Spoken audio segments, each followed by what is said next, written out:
اس video میں ہم آپ کو سرکار عالم پناہ کی ایک ایسی مرید، ایک ایسی عقیدت مند کہ جنہوں نے ایک مردے کو زندہ کر دیا۔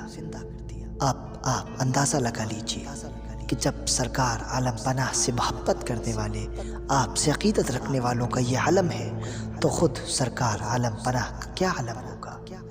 مستقیم شاہ صاحبہ وارثیہ، جو سرکار عالم پناہ کی نہایت مقبول اور ارادت مند تھی اور سرکار کی محبت میں آپ نے دنیا چھوڑ دی تھی، ان کا ایک بھتیجا تھا جس کی عمر اس وقت 5 سال کی تھی اور اس بچے کا نام حکیم عبد الرحمن تھا۔ دفعتاً بیمار ہو گئے اور چیچک نکل آئی اور 2 ہی 4 روز میں حالت بالکل ردی ہو گئی تھی۔ چوتھے روز صبح کو قریب 8 بجے دن کے عبد الرحمن خان کا انتقال ہو گیا۔ چونکہ مستقیم شاہ صاحبہ وارثیہ نے ان کی پرورش کی تھی، اس لیے مستقیم شاہ صاحبہ پر ان کے انتقال کا بہت گہرا اثر ہوا۔ تمام محلے میں خبر ہو گئی کہ عبد الرحمن خان کا انتقال ہو گیا۔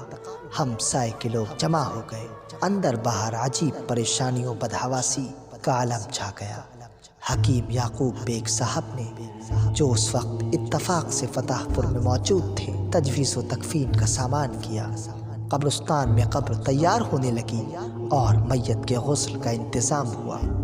حکیم محمد یعقوب بیگ صاحب کا بیان ہے کہ جس وقت عبد الرحمن کو تختے پر غسل کے واسطے لٹایا، اس وقت مستقیم شاہ صاحبہ بھی وہاں تشریف لائیں۔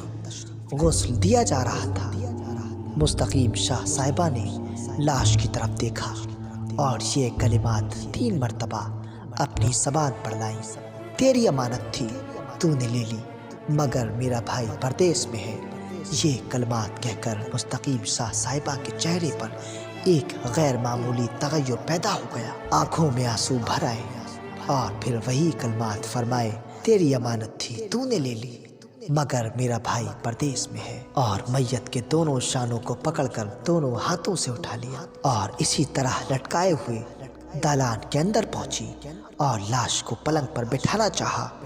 حکیم محمد یعقوب بیگ صاحب فرماتے ہیں کہ ہم لوگ حیرت سے دیکھ رہے تھے کہ یہ کیا کر رہی ہے۔ لاش بالکل لکڑی ہو گئی تھی اور وہ بار بار فرماتی تھی کہ بیٹھ بیٹھ۔ لاش بالکل تختے کی طرح تھی، اس لیے بٹھانا ممکن نہیں تھا۔ جب میت کسی طرح نہ بیٹھی تو آخر نہایت زور سے چلا کر فرمایا کہ بیٹھ۔ عبد الرحمن نے آنکھیں کھول دی اور اچھے خاصے صحیح اور تندرست ہو گئے۔ اس وقت اندر باہر ایک ہنگامہ برپا ہو گیا۔ جو برادری کے لوگ میت میں شرکت کی غرض سے آئے تھے اور باہر میت کے منتظر بیٹھے ہوئے تھے، جب دفعتاً ان کے کانوں میں اندر سے یہ آواز پہنچی کہ عبد الرحمن زندہ ہو گئے تو ایک حیرت کا عالم ہو گیا۔ یہ خبر کوئی معمولی خبر نہ تھی، چشمے زدن میں تمام بستی میں مشہور ہو گئی اور جس شخص نے جہاں اس خبر کو سنا فوراً دوڑا ہوا آیا اور دیکھا تو واقعی عبد الرحمن زندہ ہے اور بیٹھے ہوئے ہیں، باتیں کر رہے ہیں۔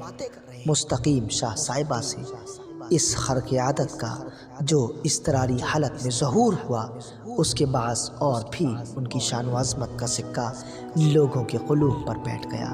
ہر چند مستقیم شاہ صاحبہ کی نسبت عالیہ اور ان کی مقدس روحانی زندگی پہلے سے مسلم تھی، مگر دنیا کی آنکھیں اسی وقت کھلتی ہیں جب کسی خرق عادت کا ظہور ہو جو دلائل و براہین کو قطع کرنے والا ہو اور مخلوق الہی کو حیرت میں ڈالنے والا ہو۔